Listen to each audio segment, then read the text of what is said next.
Uniform health. That's what the title of this video is, and that's what I think I'm going to use as sort of a catchphrase, because I need something to stimulate some videos and maybe adding a little bit more personality and a whole lot less monotone, annoying banter that I'm sure you guys get over some of my videos.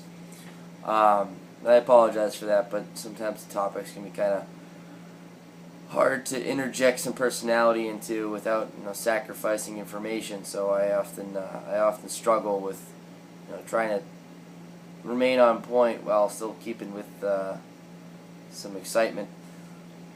But yeah, basically all I'm trying to do with this motion of uniform health is I'm trying to get you to understanding a point that there's a balance in life, and it's not all or nothing per se.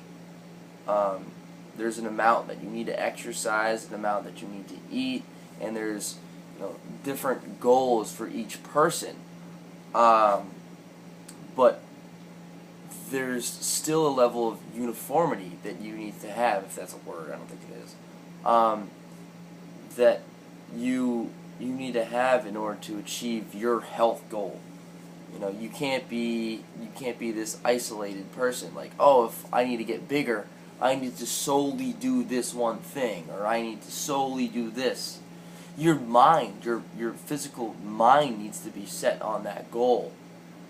However, you certainly can't be so set on the goal that you blind yourself to any other interjection of information.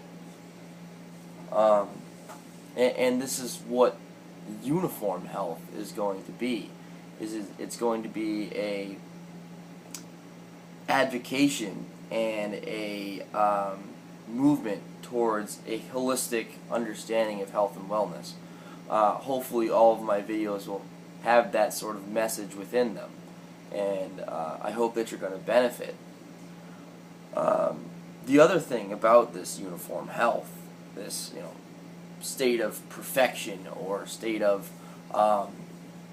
idealism, this complete uniformity or uniformativity. I love making up words, apparently. Maybe you'll get that out of my videos, the fact that I'm a freaking idiot half the time. So hopefully that gives you a little bit of a laugh. So yeah, is that this uniform health aspect that I'm advocating is I'm advocating an optimal health, a perfect health, and that's something that's impossible to achieve. It's something that is based on many different variables and many different conditions, and constantly requires, it's a moving target essentially, so you never actually get to it, but that's the thing about this, which is so, some may see that as discouraging, but I see that as something that I can constantly strive for and understand that it's never going to be there, but it's about getting as close as you can possibly be. And that's something to understand, is that you don't really want to ever achieve your goal in life, your absolute goal in life. A state of perfection is boring. It's mundane. What's to achieve when you finally achieve your life goal? I think this is what happens, with a lot of people who've won the lottery and things. This is why a lot of them are depressed, among the fact that, all their brother-in-laws and everything else are coming out the woodwork. They've also seen money as the most fundamental problem in their life, a lot of these people, and that if I have enough money, I can solve any issue. And when they realize that they can't, when they have all this money, their goal to achieve all this money, try and work really hard and, get a big house and thinks that all my problems will be perfect. When they realize that that isn't the issue and that it's deeper than that, they have no idea where to go because they haven't had the time to think about it. So I think this by setting yourself with this one goal, you're actually destroying the potential for understanding yourself and really fixing the problems that are at hand. And by, constantly having a uniform idea of health, something that isn't fixed, then you'll actually understand that you need to look at everything, and that you can achieve ideal health, but it's about working towards it, or ideal mindset, but it's about working towards it. And the same thing goes for people who exercise. For me, I have numbers that I want to achieve when I exercise, and a body composition that I want to achieve when I exercise. So I'll share those with you right now. Is that I want to be able to bench press twice my body weight. My body weight currently is about 150 pounds. I want to squat 3 times my body weight. Same thing with deadlift. I want to also curl my body weight, and lat pull down about my body weight and a half. Maybe twice my, let's just go twice my body weight. That's fair. And these are 1 repetition goals. So some may say, oh yeah, that's bullshit, don't do that, but I like them. I've used them throughout my entire life, and I think they pertain at least to some level of my total physical fitness. The other goal that I have is that I want to reach 170, 175 pounds. I think this is what I would personally look the best at. So that's about 20 pounds away. And let's say I achieve these goals. Let's say I achieve these fitness goals. What I'm worried about is that if I achieve all these goals, then where do I go from there? Do I keep getting bigger? Well, I don't want to get bigger, so do I exercise less because I got my strength? I mean, obviously I can want to continue to work on my strength. It doesn't matter if I get stronger, but I don't want to get unbelievably bigger. And so I may be concerned, I need to back off the weights, or hey, I achieved my goal, it's time to celebrate, and I start backing off exercising, and I start, doing things that aren't at my goal because I've achieved my goal. What does life matter anymore?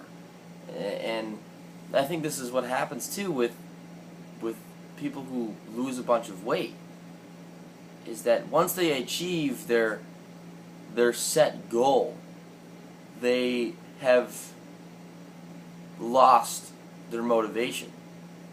300-pound man wants to get to 200 pounds. He does it. All sorts of happy, super excited, and he feels like he doesn't have to do anything now. I got my goal. So everything's fixed.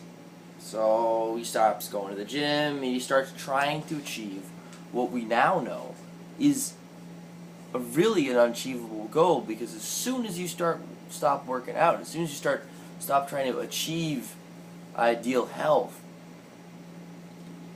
you start deviating in the wrong direction. You start progressing in a direction that isn't centered around uniform health, and that, that's what really you need to achieve. And people don't have the same incentive. Say they're 300 pounds, go to 200 pounds. When they gain 20 pounds, they say, well, I gained 20 pounds.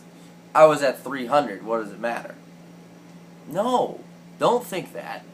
Your ideal, your uniform health option was 200. That's what your goal was. You have to continue to seek that. And you have to do things that will continue to keep that at that level. And also look for other aspects of health. I think this is one of the reasons why bodybuilders a lot of times are so successful at weight loss and things, is because they're not centered around an idea of a said weight that's easily achievable. They're centered around something that's a lot more difficult, which is growing the amount of muscle in your body and looking very ripped and having this continuous battle with your body, or discussion with your body, to push it in a direction of uniform health. And this is something that I think really needs to be considered when we're considering weight loss, or when we're considering what we really want to achieve in life. But that's really my take, and that's what I'll be going with for the next, however long I continue to do videos, which I hope is the rest of my life, because I love the topics of health and nutrition, and I think I'll never find the complete uniform. But I welcome you on into my journey of discovering uniform health, and I hope you the best of luck in achieving your uniform health, or remember, as close as you possibly can get to uniform health. So best of luck to you. Hopefully you'll watch my videos and maybe got a little inspiration from that. Alright, well, have a great day.